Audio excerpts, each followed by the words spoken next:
Connor, would you like to lead in our special sound for this week's episode? I'd love to. Get it? I'm blind. You're... What? I have my eyes closed. I'm still blind. Yeah, yes. Gone. All right, we're reviewing Oxygen today. We are. Aiden, hit us with the sound. Tell me how I'm supposed to be with no air.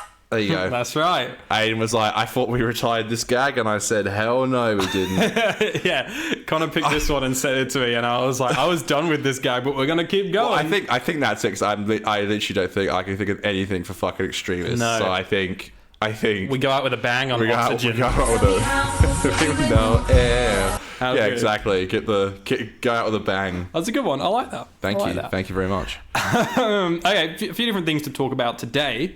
I hope so. We have some amazing shooting pics of Shooty in a graveyard, which we'll get into shortly. Who died? But, Connor, what we should do is get up this new Doctor Who quiz. Oh, yeah. Okay, so what we're going to do here is there is a new... What's it called? Sorry? I don't know, just typed the Doctor Who quiz and picked the first one, which Very is, prepared. which of these doctors are you? Right, so what we're going to do, because we did a similar quiz to this before in the past, so to shake it up with this Doctor Who quiz, me and Connor are going to answer the questions about each other. Right, it's that one, right? Which, By the official Doctor Who one. Yeah, which Doctor are you? So the official Doctor Who account is going to ask us personally questions about ourselves, but I've got to answer them on your behalf, like what I think you are. Does that make sense? I feel like I explained that really badly. I'm answering as if I'm you, and you're answering as if you're me, sorry. And then we're going to find out, I guess, which Doctor we think each other is. So do we like read the question we'll and then go one question at a time. Pick which... Do we say out loud which one we pick for each other? Yeah. Or do we... Okay, all right. Okay, so the first question, hopefully they're in the same order. I hope so. How do you generally like to make an entrance? Okay. So the options are with a big smile and a friendly wink, chatting away as friendly as possible, quietly. I try not to draw attention to myself. As loudly as possible by pointing out how rubbish everyone else is in the room. I reckon for you it's chatting away as friendly as possible. Okay. I'm nice, all right? I feel like... It depends on your mood. I know what you're going to pick. It really depends on your mood. Because you can walk into a room... I think normally you might walk into a room pretty quietly and not draw too much attention to yourself. Mm-hmm. But I think if you had a few beers, you could go one of two ways. As loudly as possible, where you walk in with your blazer jacket on and you'll go, I'm here, everybody! It's Connor! I've never done that. Or you'll walk in like in a pissed mood...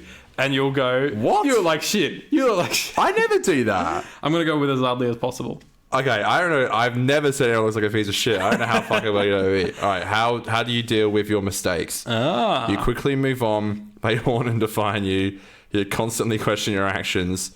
You embrace them. Or you take time to sit down and think them through.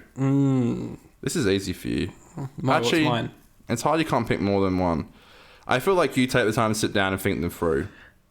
I think there's that, but... Or you embrace them. To do with that, yeah, I feel like I come under a few of them, because I also question my actions a lot. Do they haunt and define you?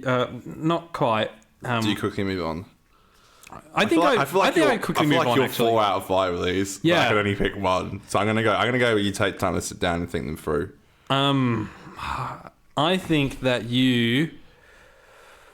I think you either constantly question your actions or sometimes they haunt you a little bit. Yeah, I think. I'd say that as well. I think haunt you I'm going to go with. Wow, I'm going to get a dark ass dog. How do you react when you're angry? You internalize it. You rarely let anger out. You belittle it, as most things make you cross. You speak slowly and clearly explain why you're angry. You shout loudly, making sure everyone can hear you are annoyed.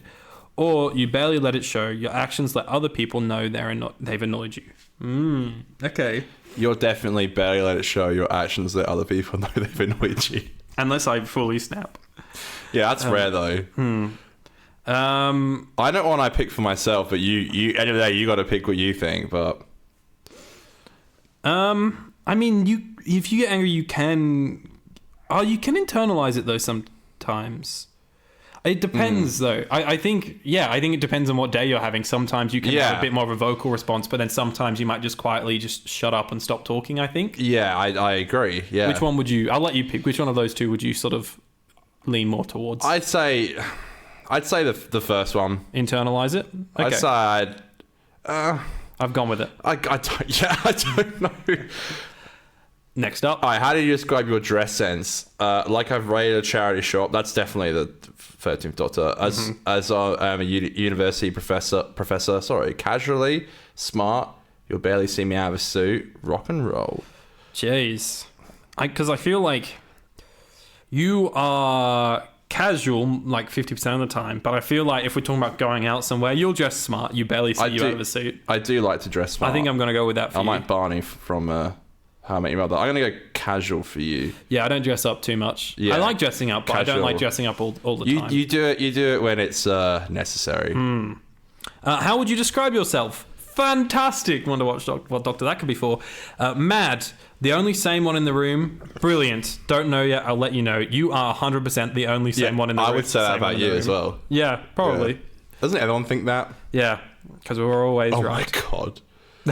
What's your favourite food? Fish fingers and custard, chips, jelly babies, a custard cream, a banana. Oh, what does this... This will be a big test for what you know about me. I feel like you fuck with custard creams. I do. Because you like biscuits. You ate like a whole... Didn't you eat Shut up. kgs No, I didn't. of What? didn't you eat an entire Jaffa Cakes thing? There's not 1 kilogram of Jaffa. I'm pretty That's sure a lot of Jaffa cakes. It was pretty big. Over a period of time. Yeah, a few hours. I love custard cream, but I do prefer chips. I'd say. Are we talking about like hot chips? Because I love. I think so, because this is a British show. Yeah, true. Hot chip. I picked custard cream. We can't. Sorry, Abe, we can't cheat. That's fine. I think you're gonna be a jelly babies. Correct. Wow. Oh, well done. I do like sweet shit. So good. Just like me. That was lame. Thank you. Which historical figure would you most like to meet? Agatha Christie, Rosa Parks, Charles Dickens, Robin Hood, or Richard Nixon? I'm going to say Dickens for you because you love writing. I know Agatha Christie's a writer as well, but I reckon Dickens would probably be for you. I feel like I'd like to see Robin Hood the most. Oh, okay. Just to see this smart ass boy. You can pick. You got to stick with your guts though. I picked Charles Dickens. Okay. I think that you would like to see. I think Charles Dickens as well. Yeah, either him or Richard Nixon. Really, he was at like the bottom of the list for me. Like for who I think you would pick. I just think that it's such a crazy time in history. Okay. I ain't saying I agree with his politics, by the way. If anyone's going to jump to that conclusion.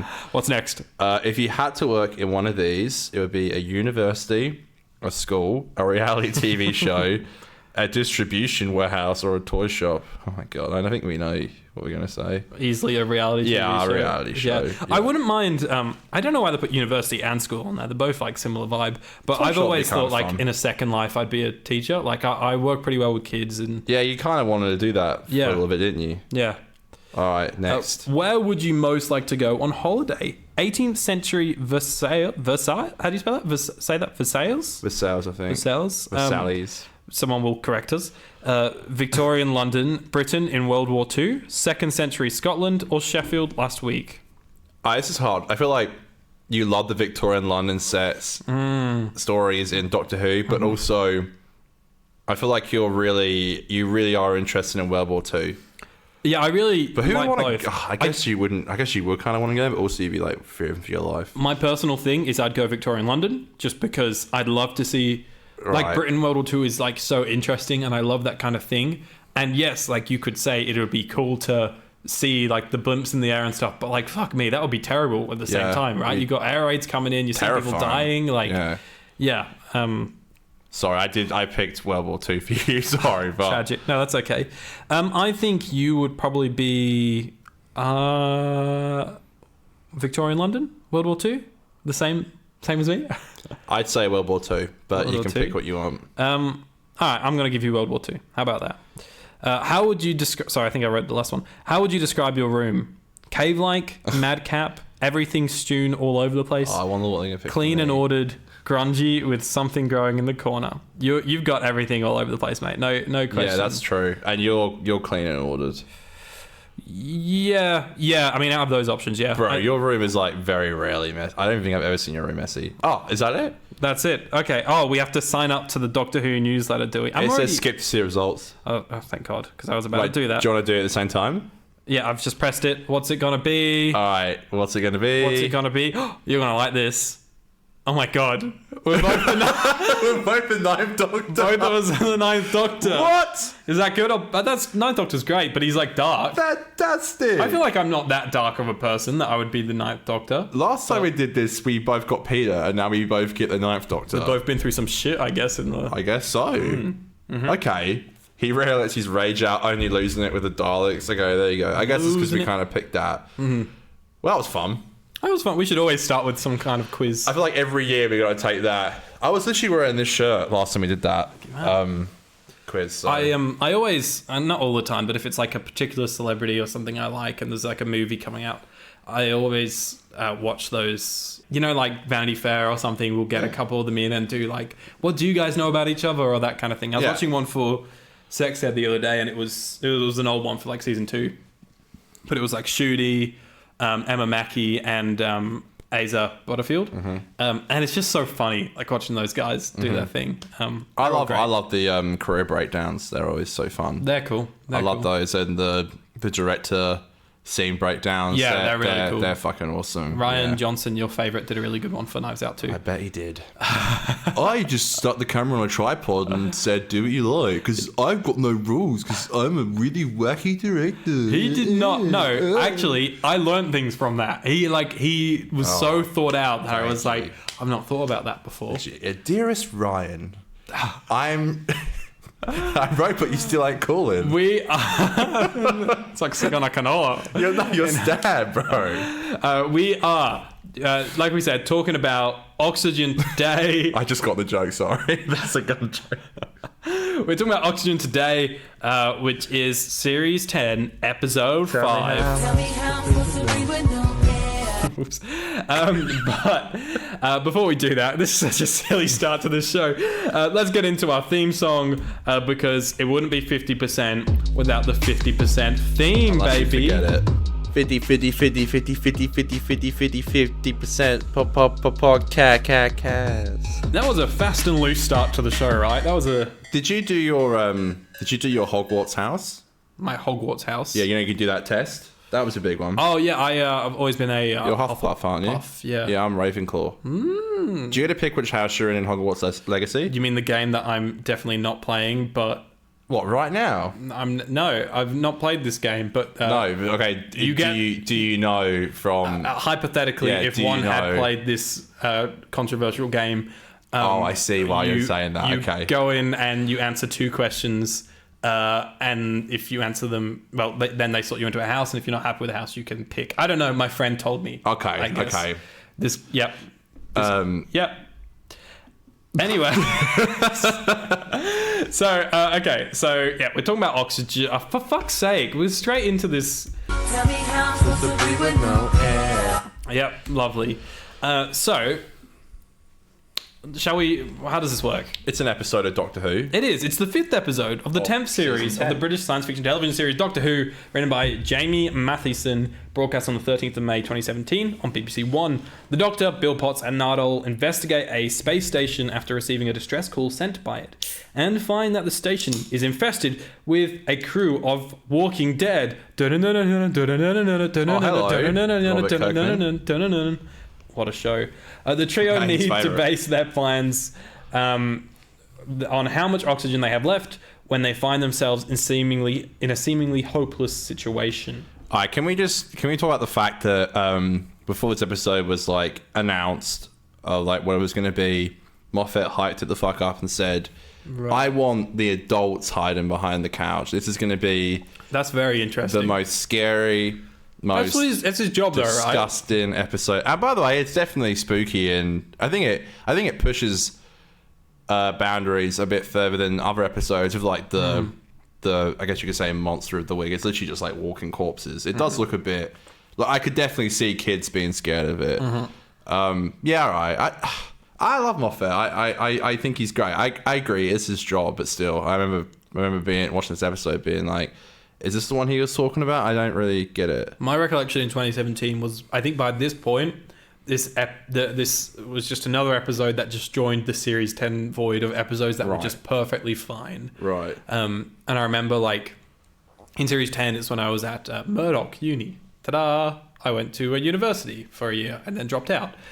I was there, and there was this guy there who was hella into Doctor Who, but he was, like, kind of on the similar train to us, where he was, like, he definitely dipped off in the last few years and, like, wasn't keen on what they were doing.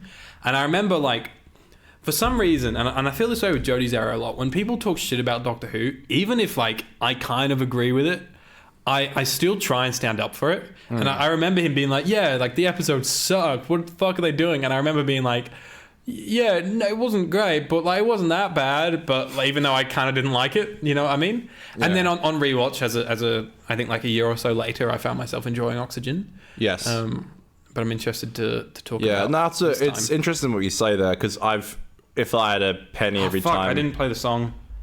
Oh, I said it. Sorry. Tell me how to be with no air. Yep. Thank you, Jordan Sparks and Chris Brown.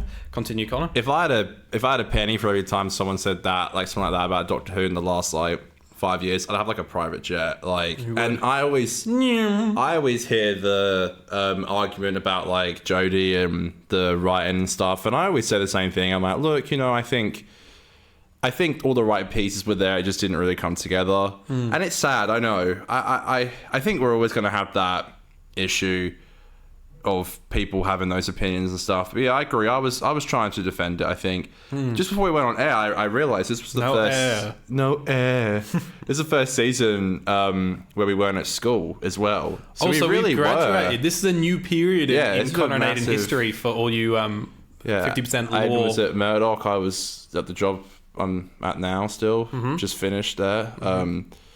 Finished my apprenticeship. But yeah, we were in, like, a whole new era in our lives. We were. Yeah, I recall. I feel like I had the same thing to say until next week. That I recall just thinking, yeah, it was just fine. I feel like I was missing something. But I watched this on Saturday night, and I've had this, like, thing inside me that makes me want to just keep watching this series. No, I know, right? It keeps you going. I went away to watch an episode days before. I even had this thing where I rocked up today. I'm like, oh shit! Like, have I watched it? I was like, yeah, I have. Like, because I'm so used to watching it and then coming here, rushing here, and leaving it to the last minute. You know, get it over with, Connor. What did you think of Oxygen this time? Tell me how to be with no air. Very enjoyable. Yeah, I really liked it. I don't think it's great by any means, but I think it's since the pilot, this has had, like, the most fun I've had with season 10. We should say as well, a lot of people really love this episode. Yeah, like, I think this is a lot so. of people's highlights of series 10. Yeah, I think so, which is weird because also no one really talks about it, but it's one of those episodes that gets, like, brought up here and there, and people go like, oh yeah, I love that episode. I feel like that's series 10 in general. Yes. Like, it doesn't get talked about that much, but everyone's like, I love series 10. Yeah, everyone does say that. Yeah. Yeah. Well, what about you? Oh no. You know, oh dear. I thought the first scene was great, and I thought the first few scenes were great. P doing his lecture was awesome, and the music that they had going with it, the score there, I thought was fantastic. And yeah, the visual effects outside in that opening scene when and it looks so good. It looked great, and I love the idea of you know, people could be dying behind you, but you can't hear them. You know, the comms are broken. Yeah, sound was really good. I thought that stuff was really cool. But as the episode got going, I was just like, I'm just not that interested. Oh dear. And I was ashamed because I was keen for it, and I don't think this was bad at all. I think it was, it's a good episode, but it, for me, was just like the most run-of-the-mill episode in a series of what has been the most run-of-the-mill episodes ever. And this is definitely one of the better ones, but I think after 5 of them, it probably doesn't feel as good Takes as its toll it a could. little bit. You know what I mean? If this was like the second or third sort of villain of the week run-of-the-mill episode in a row, then I think I think this would be great. But after doing 5 of them, I just think I'm ready to move on from this sort of part of the show. You know what I mean? I'm ready to get me into Extremis. Yeah, that'll be interesting to watch. But yeah, I think the highlight of the episode for me is just having the trio of the Doctor, and Bill, very and funny. Nardole. Like, it's really good, and it's great to have Nardole actually in a full episode. I think he's great. I think There's some great, like Matt is really great in it. Like, he's been great this season. It's so weird. I never liked him in the 2 Christmas specials, but this season he's just, I really love him as a companion, and they're a very unique trio, which I think keeps you interested in the episode. Well, for me at least. I think his line delivery is a lot better. I think that probably also comes down to maybe some of his lines being slightly less cringy, but he also gets like a bit of authority, which I think he's really not just helps. a clown all the time. Like, he has that scene at the end where he's like yelling at the doctor. Exactly, and I think that really helps him be a character and not just like, oh, Nardi. It's just me, Nardi. In the Christmas specials, he was kind of just like, this like dumb character with like, he was just like slapstick humor. And I think now he actually has like, the authority. Am I saying that right? Authority. Respect my authority. South Park. Anyway, that went down like a lead balloon. Nicole would get that. She loves South Park. I think he's great in it, and I think Bill's really cool. I think the crew on the base is just like forgettable standard characters. I think that really killed it for me. Yeah, that's what makes a good base on the Siege story, which we're huge fans of. And someone in the opening scene, I knew she was going to die straight away because she's like, and we should have a baby. That's what I would tell you if you could hear me. And then I was like, this chick's going to die in the next 30 seconds, isn't she? And what do we know? Her helmet's just floating away. Dead.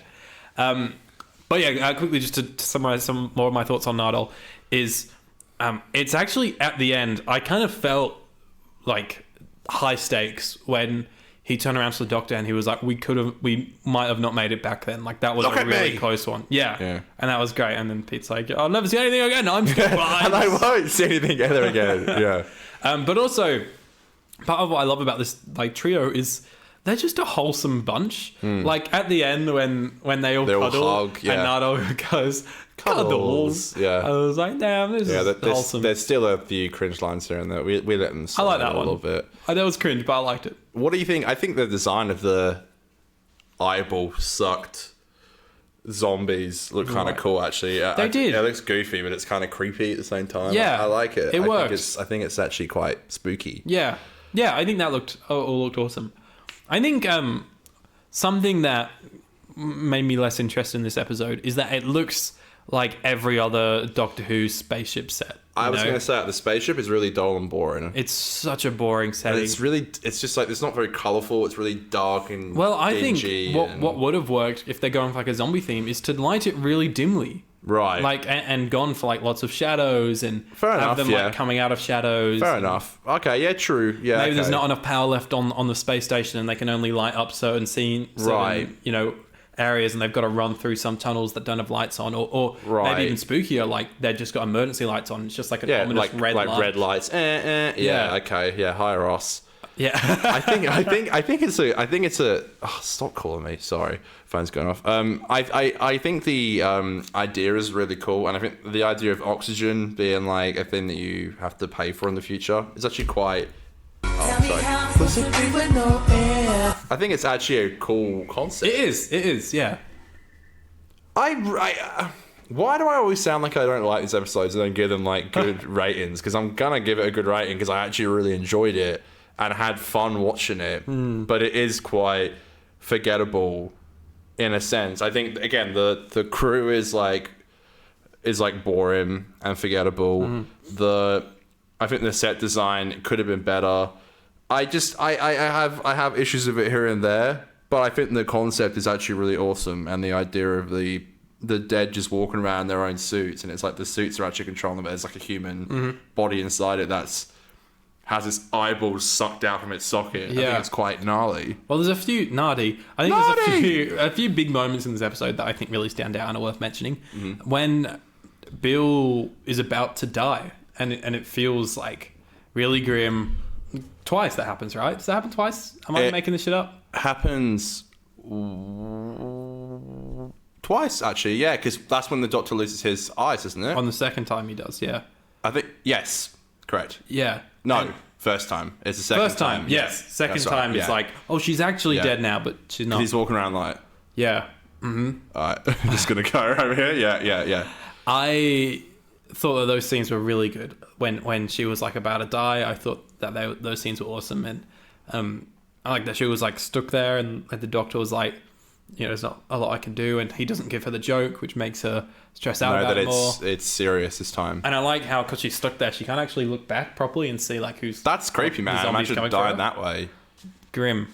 I do like that it has a consequence with, because I don't know if you guys know this listening now, but the idea was the doctor was meant to get his eyesight back at the end of the episode, and the next 3 episodes he was supposed to have sight.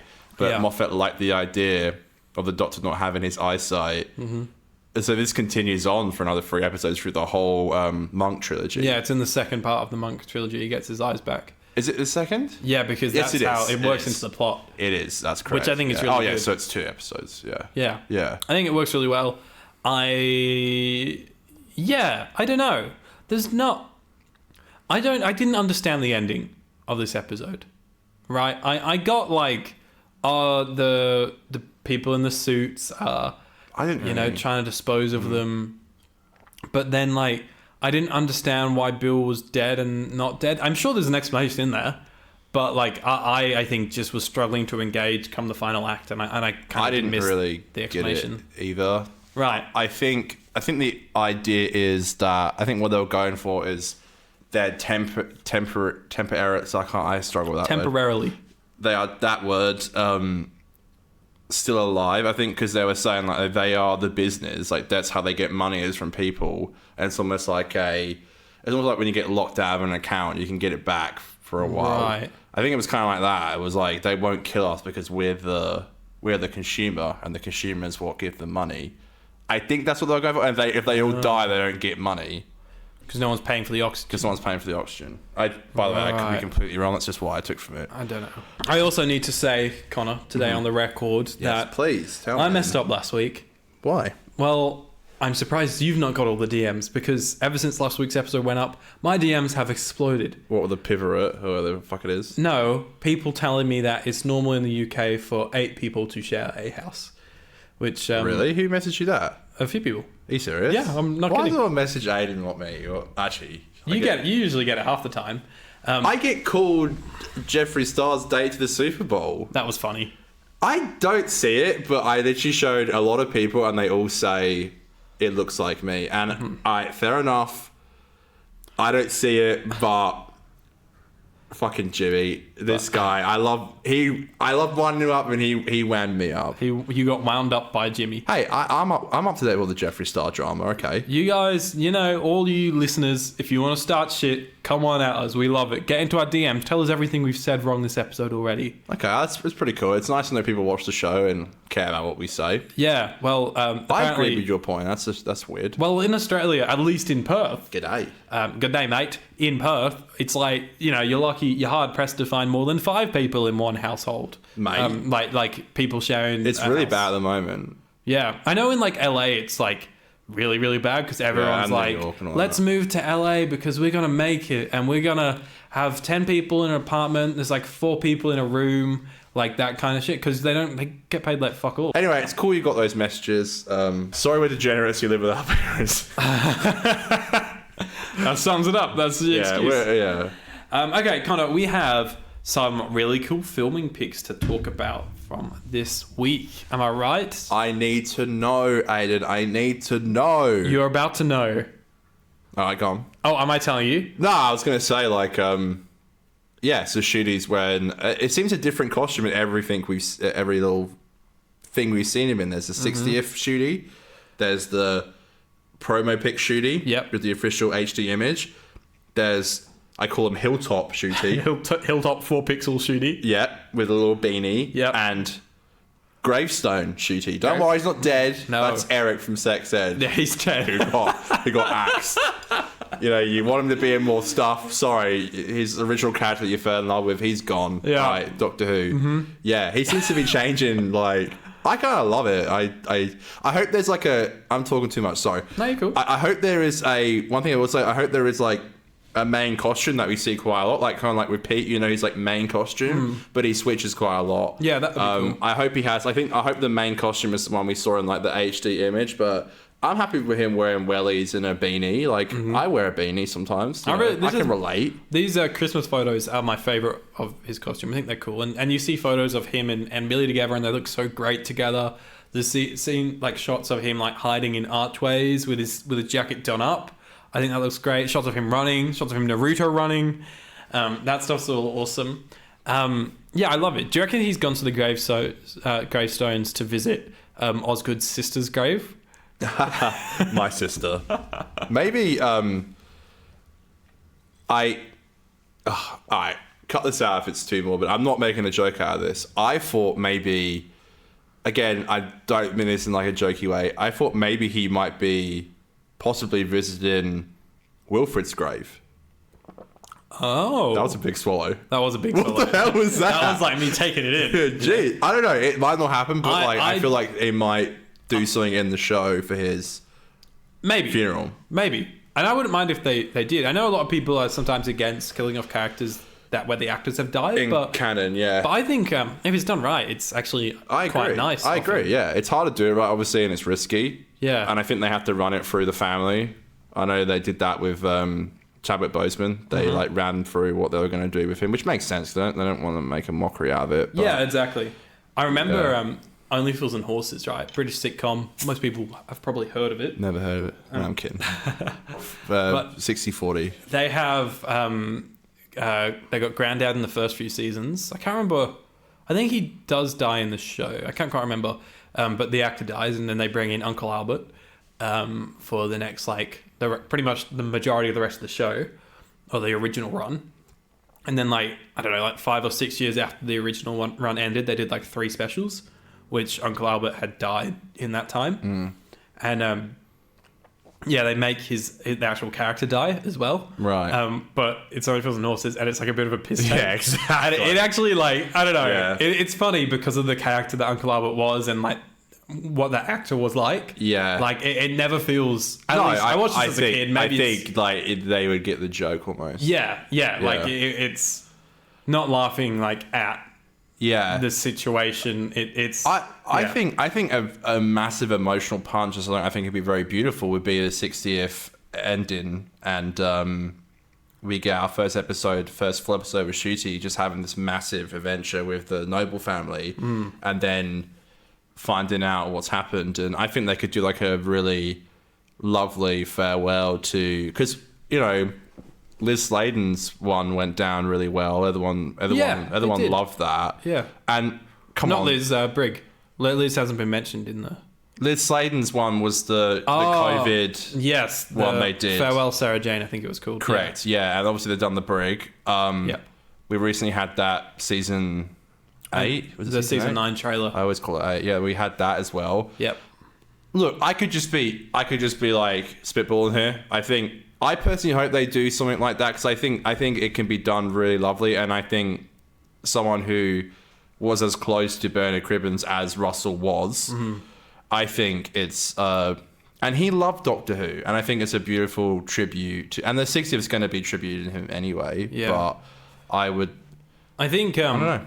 I personally, if they go down that route, would prefer it to be more in David's time as the Doctor, because David, the 10th Doctor and Wilf, that's a duo. That's a Doctor companion duo there. So it would be nice for him to sort of have that, him to maybe do that farewell if they go down that route. Do you think that's maybe, how they came back and did the reshoots? You think that maybe potentially that could be it? Potentially. Who knows? I thought that as well. Yeah, I don't know. But yeah, they are filming, sorry to not get so morbid, they are filming at a church. It looks beautiful, by the way. Something about snow on a TARDIS just looks stunning. It just makes you feel like a kid again. It looks amazing, doesn't it? There's that beautiful promo pic they did from Christmas Invasion with the TARDIS and the iconic snowy TARDIS. It's iconic, and it's so beautiful. And with the little Christmas wreath on the door. And it always makes me think of that, and it makes me feel like a kid again. It's this has got to be a Christmas special, right? There's no hiding it now. You might as well say, Russell, this is going to come out on maybe December 23rd or Christmas Day. Who knows? I don't think it will. I don't think it's going to be a Christmas Day drop. It's more likely to snow in the UK in February, Aiden. Well, they're just going to put it out in February. Yeah, exactly. Yeah, February next year. The annual February special. The February special.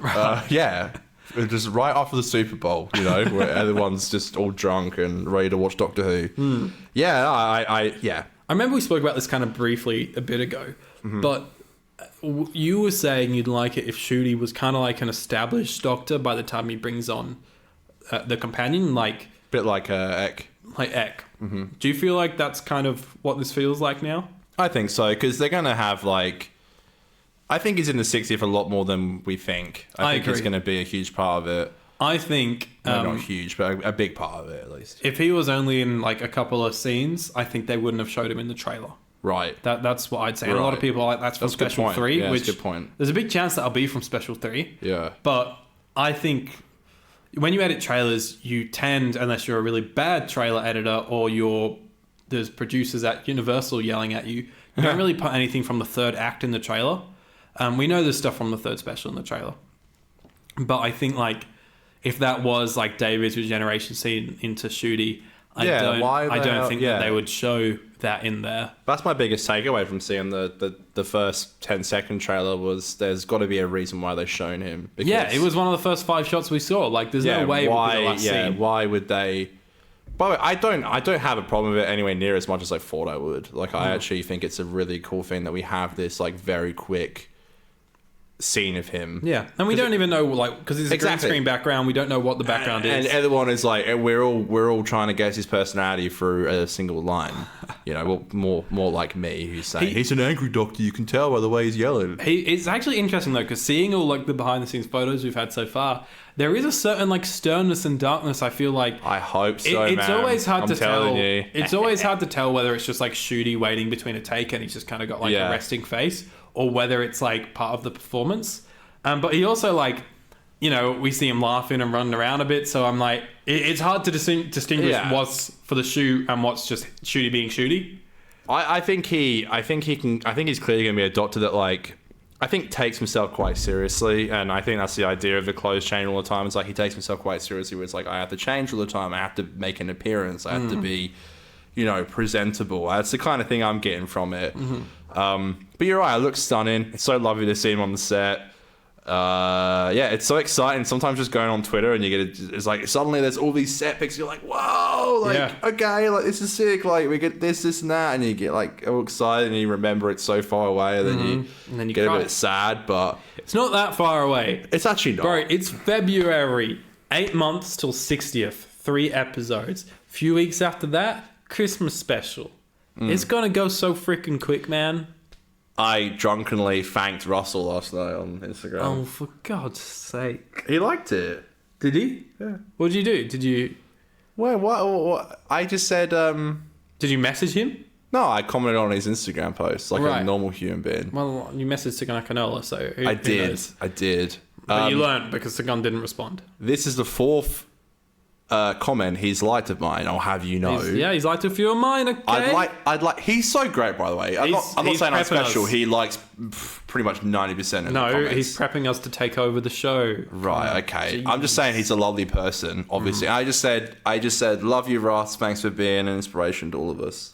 Oh no, I said thanks for being a role model for all of us, because I think he is a great role model. He is. I love him, and I think the way he stands up for the rights of human beings is just really powerful. And he also did it in a time where it was incredibly like unknown as well. And I think that takes immense bravery, and people seem to kind of forget that, I think. And I love him for that. I'll always love him. And yeah, he did like it. It made me feel really good about myself. But good, Ross. That's a 4th one I think he's liked. So you must be his favourite 50% co-host. I'm like, I just recently changed my profile picture. I wonder if he knows it's still me from before. He's like, I know this guy. He's a big Connor fan. Hannum. Yeah, love his podcast. I love Hannum Connor. I reckon Russell's the kind of guy who would like listen to like Doctor Who podcasts. I don't think so. I reckon he is. I reckon he's at home writing scripts like, oh, the 50% boy said he should be a bit sterner. Okay, I'll write. I'll make him stern.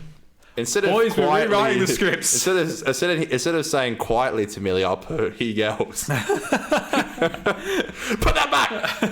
Yeah, like all right, I'll do it for you boys. Yeah, well, I love him. I when writers leave Doctor Who, I start to get. I know he just came back, but I get a lot more respect from that. I've got a lot more respect for Stephen, and I know I will have more respect for Chippers. You sent me a video. It was like a 20-minute video. Like a Radio Times interview Correct, Mundo.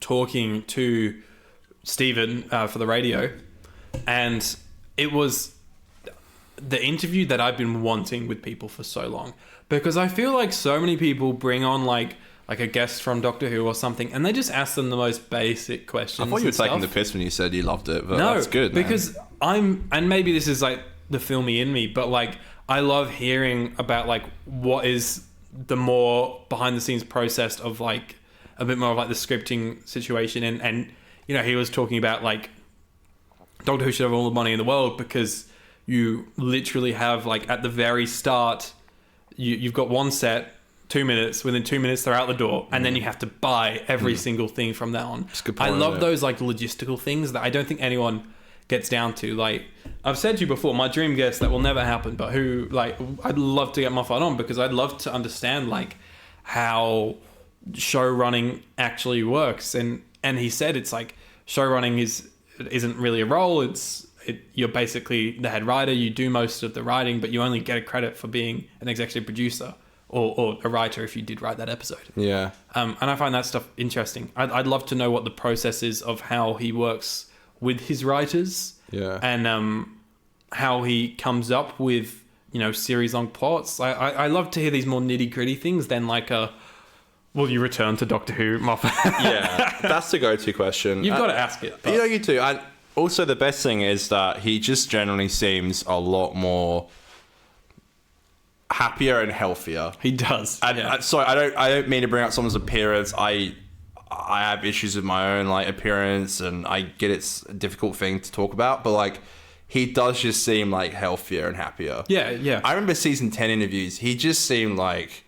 Get me out And of he's this. admitted it. He's like, I was just miserable. Yeah. Like, I was really miserable. And I get it. And when people say come back Doctor Who, I know he says the nice thing to the press, like, it was the best job in the world. But also, I'm sure he's like, look, my life just got better when I left. Yeah. And as much as I'd love to see him write a story for RTD2, I would rather he would prioritize his own mental health rather than.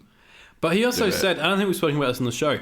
He said recently in an interview that it'd be like insane for him to go back to Doctor Who. Yeah. Because like Russell's like, yeah, it would be. it makes sense, because it's like he was like Russell's writer for a part. Like he was working for Russell. Yeah. Russell was his boss when he was on Doctor Who in season 1 to 4. And then he got the promotion and ran Doctor Who. For him to then go back to write one episode is then him just like doing a job that he already did 15 years ago, and is a massive downgrade from what he does now, which is run his own TV shows, which I know he'd done in the past before then, but he'd never run a show as big as Doctor Who, and now he gets to run big shows like and gets to make shows from scratch that are as big as Doctor Who in terms of like budget and stuff, things like Dracula and things like that. So I don't see him going back to it, because if he goes back to Doctor Who, he then has to write an episode that fits into Russell's vision, and might even be an episode that Russell's idea that he gets Moffat to write, and I don't think Moffat would want to do that.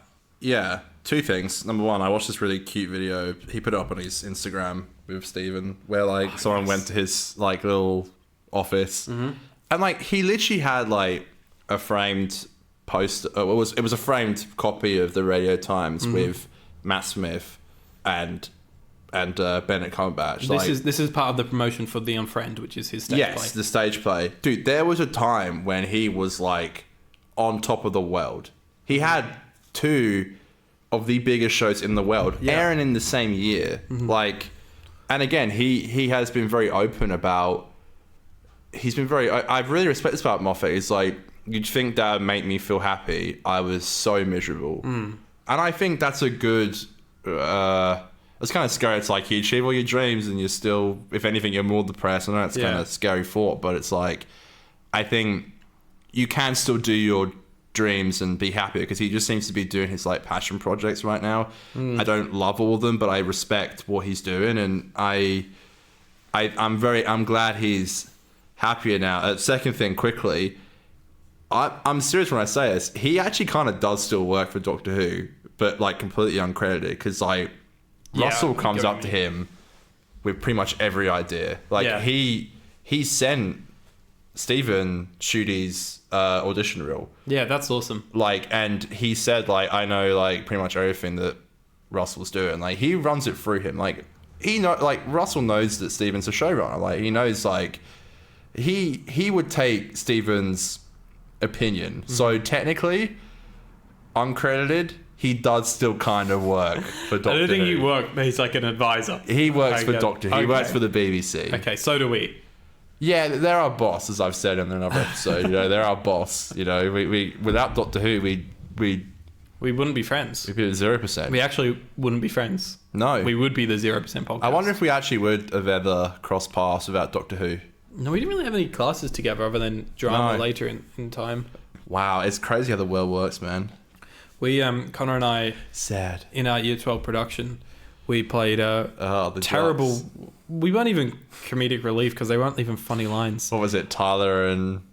I can't remember. I think I was Tyler. It was the worst role I ever had. I was very... How many have you had? Well, I had a lot because I was one of the mainstays for... Sorry, one time we were 3 blind mice. Was that better or worse? That was funny because... I'm still blind.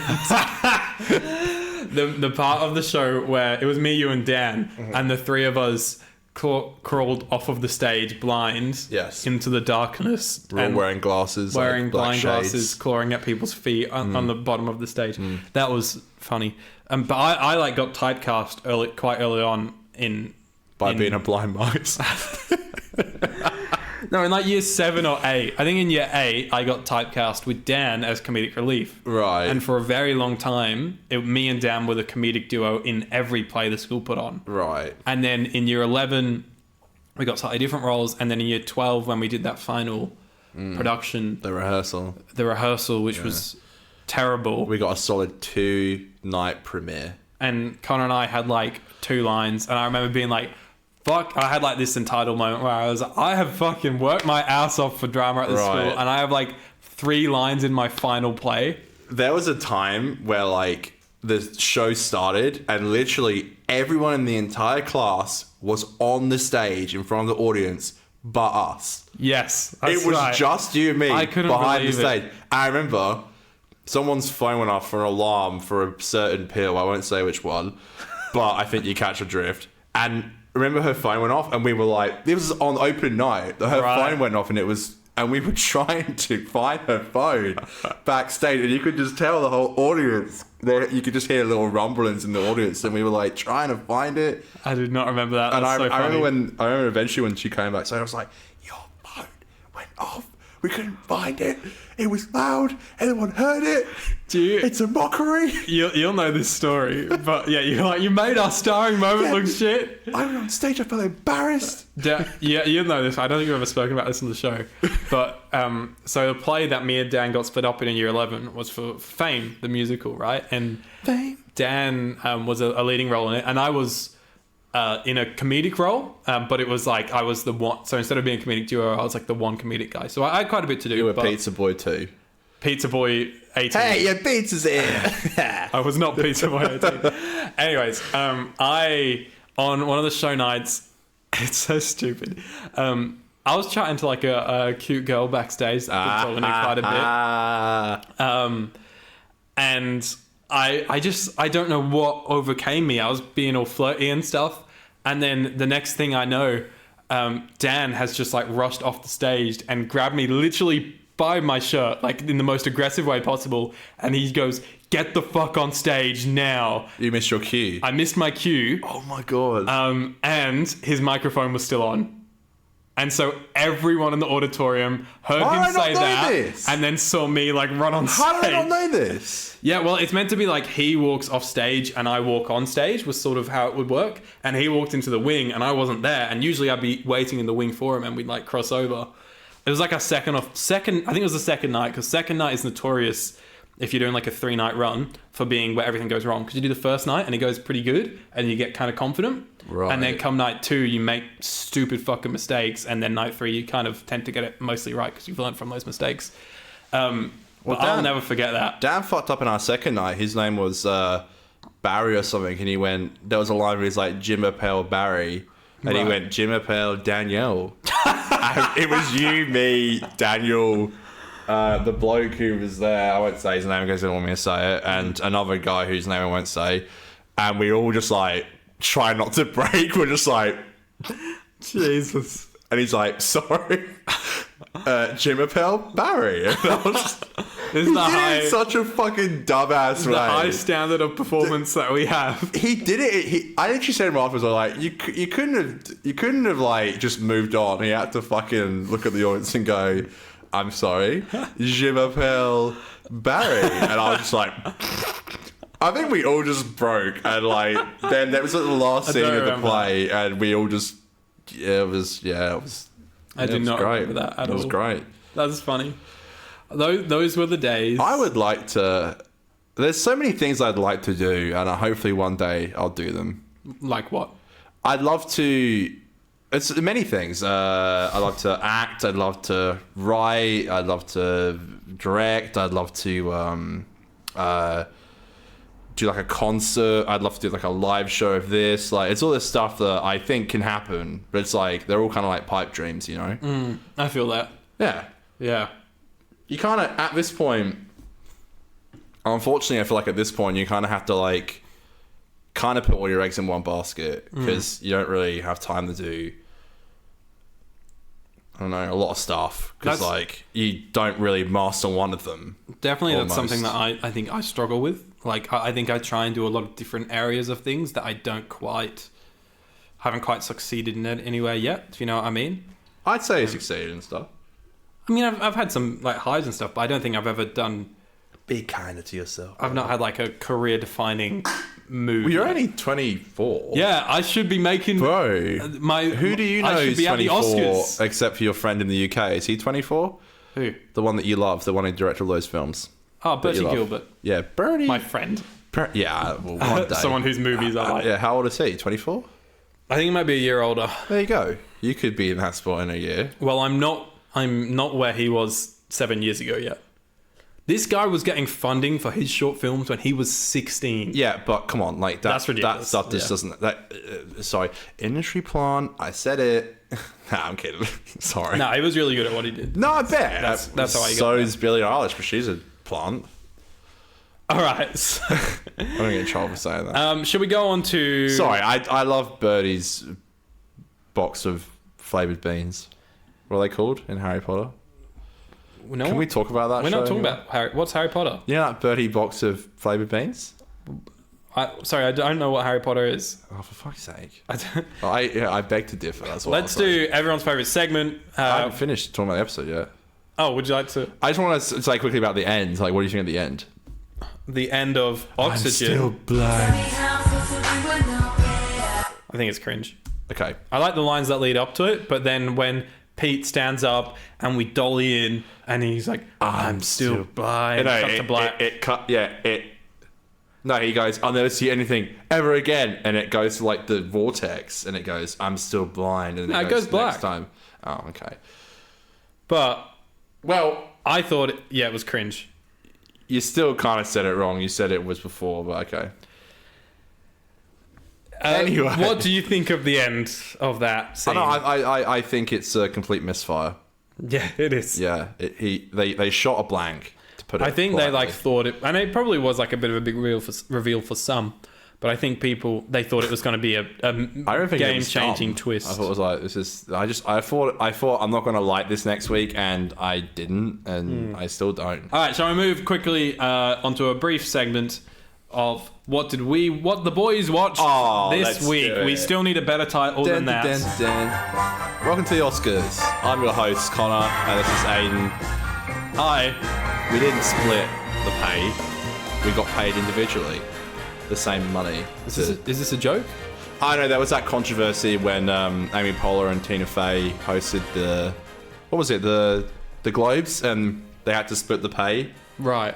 Like it was just one host, but they split the pay Oh, that's terrible. instead of paying both of them the same money. Right. That's what they call terrible. Yes. That's a terrible. I love Amy Poehler. I think she's great. Connor Hannum. Yes. My good friend. Mm-hmm. The goodest of them all. Oh, thank you. What did you watch this week outside of Doctor Who? So I'm on season 3 of Arrested Development. Wow, have they been arrested and started developing yet? one of the characters gets arrested. Yeah, the father. No development yet. I think it's fine. I think it's a good show. It's not my favorite sitcom ever. That would be a show by the name Parks and Rec, which I think as a show is just like so solid and brilliant, and I want to rewatch it soon. But yeah, no, I think it's good. I'm glad I'm watching it. Apart from that, I think apart from watching The Last of Us week by week, like we both are, I think we'll talk about that when it's finished. I rewatched every week. Hereditary, which is Ari Aster's first film, and yeah, man, great. Didn't enjoy it as much as the first one because I think it's quite a crazy movie to watch the first time when you kind of see it coming. It's not the same. Yeah, but I think him as like a writer and a director, like especially as a director. There's a shot at the beginning of this film where like it pans into a doll's house and it cuts to a live action shot. And for the life of me, I don't know how they did it. How good's the I don't know how they did it. The sequence with the telephone pole without spoiling? Yes, it's like a very shocking. It's crazy.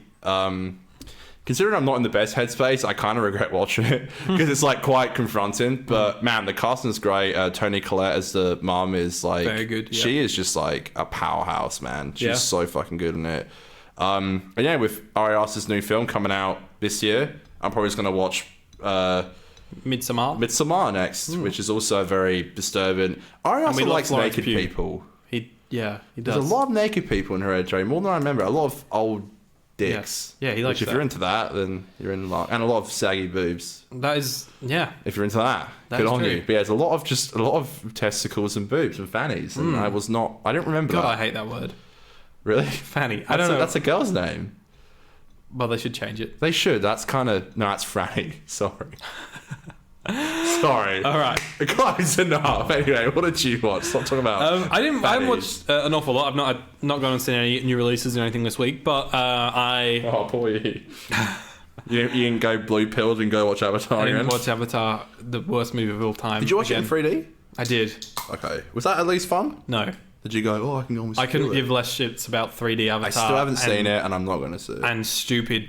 What is it? 60 frames per second, the frame rate, or something? Yeah, the fraps are hell weird. I thought it was a terrible decision. It literally does nothing. There's no reason to except give you a headache. I refuse to talk about the stupid fucking movie. You had to take a few Panadol afterwards. That's what it did. Yes, I did. Yeah, I bet. Stupid. Okay. Anyways, so I didn't watch any new releases, but I did rewatch the first Harry Potter because I'm not playing Hogwarts Legacy. And if I was playing it, I promise I didn't buy it myself. It was bought for me as a gift. But Valentine's Day? Huh? Valentine's Day? No, it was ordered like over Christmas. Okay. Anyways, I'm not playing it anyway, so it doesn't matter. This is a relevant conversation. And I also rewatched The Force Awakens. I don't know why. I had this like blockbuster between watching Harry Potter and then watching Force Awakens. I was like, I don't know. I had a mood for it, and then I started Force Awakens, and I was like, this is probably the 20th time I've watched this movie. Yeah, that's probably my most rewatched movie. Yeah, it definitely is mine. 5 times in the cinema? 6? 5? I did it 4 in cinema, and then by the time I got the Blu-ray, I know when it had been out for a year, I'd watched the movie 11 times. Wow. Well, it's so nostalgic for us. It is. But I definitely like watched it, and at the start I was loving it, and I got 20 minutes in, and I was like, I know this movie too much. Yeah, too well. I rewatched them all last year. I watched the prequels and the OT, and then I got to Rise of Sky. Oh, and I also watched Solo and Rogue One. I watched them all in order, and then I got to the Rise of Skywalker, watched 20 minutes of it, and then never finished it. Good bloke. I'm mad at myself. I got so close to watching the entire trilogy in a row. Well, that's how bad that movie is. I also... Aiden's doing so much controversial stuff these days. I also watched Clarkson's Farm Season 2, which isn't that controversial, but I know a lot of people hate Jeremy Clarkson. Does he punch someone? Is that it? Or he says a lot of stuff in the press, especially recently. Like, pretty bad timing. If it makes you feel any better, I've always thought he was a fucking twat. I think he's definitely a twat. And that's like part of who he is. And I'm not justifying any of his actions in saying this, but I don't know. I think he's like a really good presenter at what he does. And he's definitely entertaining for sure. And I think Clarkson's Farm is really great. My parents love that shit. So it's the second season. Second season. What a bizarre idea for a show that somehow works. But it's so good. And it's so cute as well. Like, because across the first season, he kind of builds like this farm family. Like, he has to get like an actual farmer to help him because he doesn't know what he's doing. He has to get like this lawyer guy to help him, Charlie.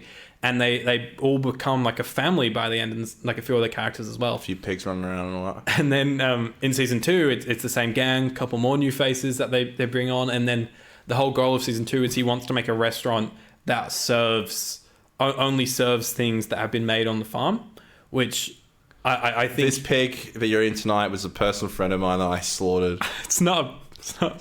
This cow I birthed. I think Fed for 2 years. And You then would probably personally struggle with it. Slaughtered. you would struggle with it Why? a little bit, because I know part of the reason why you became a vegetarian is because of that sort of thing. Yes. But what I will say is that whilst it's a really funny show, and yes, they do even in those scenes make a couple of jokes, I do think that those scenes are handled with a certain sensitivity, and they are always quite heartbreaking when those things. I don't know how you can do it, because I watch a lot of cooking shows. Someone like Hugh Fernie Wickenstall, who I love, this motherfucker runs a farm too. He just I don't know how you can do it. It's hard, eh? You ever seen Rams? No, I don't think I did. Sam Neill. No, I forgot about that film, but yeah, I've never seen I'll it. tell you what, for an Australian film, definitely worth watching. I think it's on Stan. Definitely give it a watch. It's Okay. It's actually kind of like, it's very heartbreaking, but also very beautiful. And if you like Clarkson's Farm, I think you'd like that as well. Okay. I think surprisingly quite emotional for an Aussie film. Something that you should watch if you're into that whole Australian filmmaking thing. Connor, what would you rate the episode called Oxygen Tell me how I'm supposed to breathe with no air. out of 10? Fuck, Aiden, you're gonna kill me for this. What are you rating? If it's above a 7.5, then I'm hitting you. Well, it's 7.5. Okay, I won't hit you for that. It was close to a hit. When I watched it, I was gonna give it an 8, but I think now discussing it, I think it's not as good as the pilot, which I gave an 8. So yeah, Right.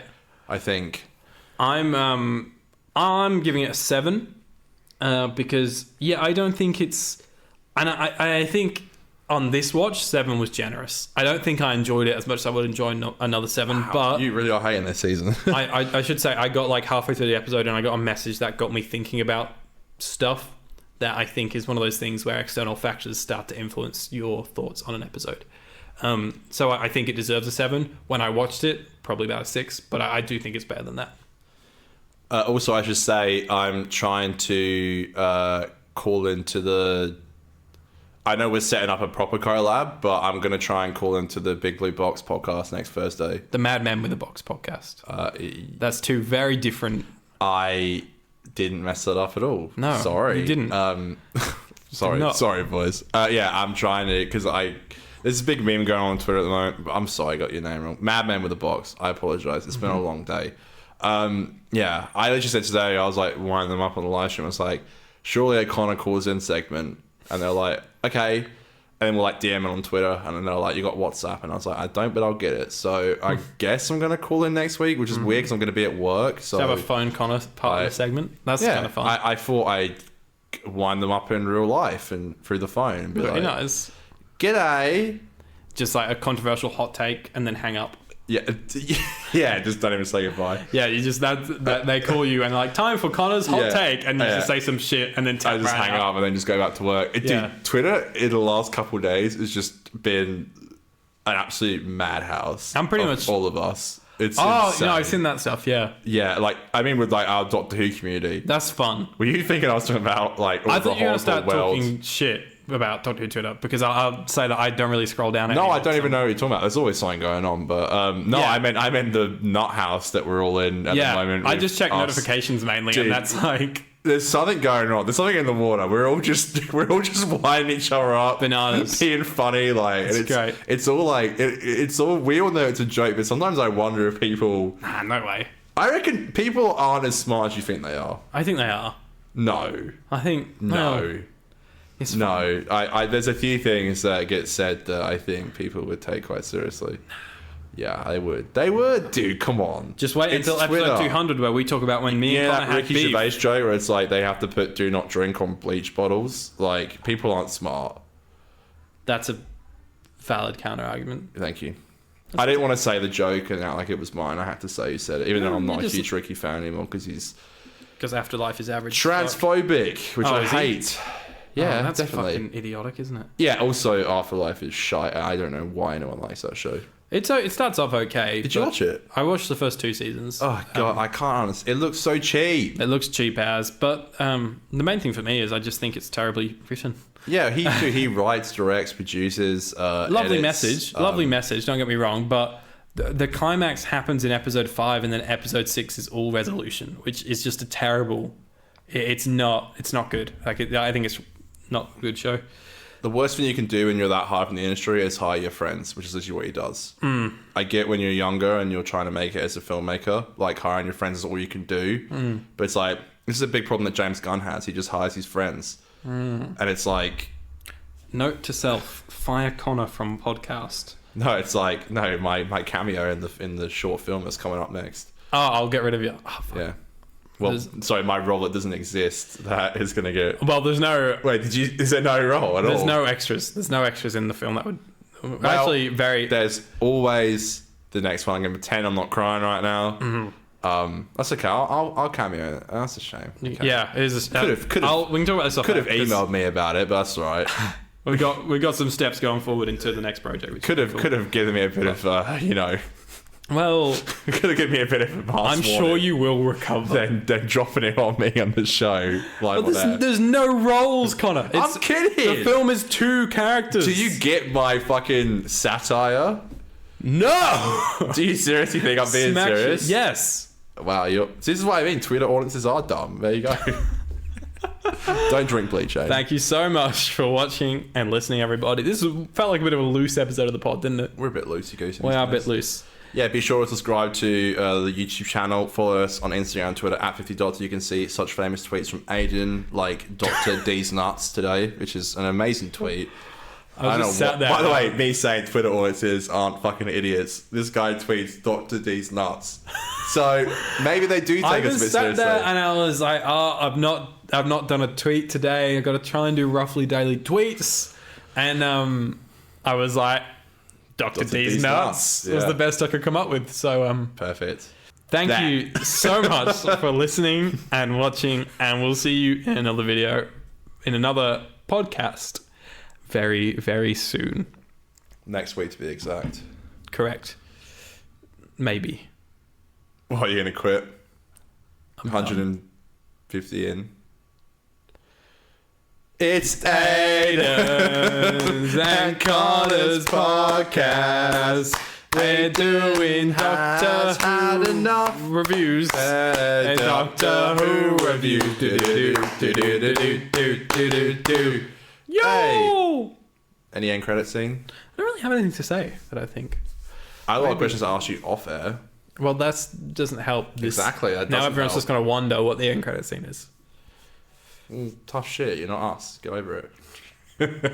That is true. You say that like it's a good thing. And we're not you, so just love being you. Yeah, that's nice. That's a wholesome way to end. Be you. Yeah, after insulting you. Yeah. Shut up, Twitter.